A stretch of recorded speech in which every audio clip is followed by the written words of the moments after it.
Menta perlong warak sepi ke kubur. Hadin ke Iran, menta yarap ke China ki Hou-thi, banir thma ke Amerika. Tong ni sengap. Kenok ke Amerika bayarap ke satellite firm jeng ke China, ya ki jing thma ki leno Hou-thi haretsi. Kenok ba ke canggwang satellite teknologi, kayarap ai ki dur ban penankam target ya ki Jhad ke Amerika. Kam bakane ke company ke link ki spy jeng ke China. Kenok kitin jeng ke US State Department, ka pentikina ya ki jing kenok ka sengi palai. We urge our partners to judge the Chinese Communist Party and Chinese companies on their actions, not their empty words. Restoring freedom of navigation in the Red Sea is a priority to President Trump. Beijing should take this priority seriously when considering any future support of CGSTL. The United States will not tolerate anyone providing support to foreign terrorist organizations such as the Hou-thi.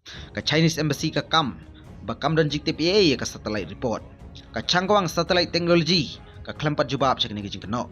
Ka kubur kawan hapdeng banang jor ka jing kanat ka Amerika ba ka China, halar ka security ba ka khai. Penkiu khajana ka sarkar Trump arspa 100% habrok ki import ka China. Dangshen ban ka China ban penhir keput Persia yaki polisi khai ka Amerika.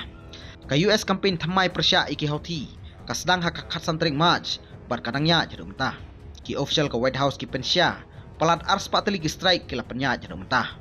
Publish bun story tala London Network Daily Post.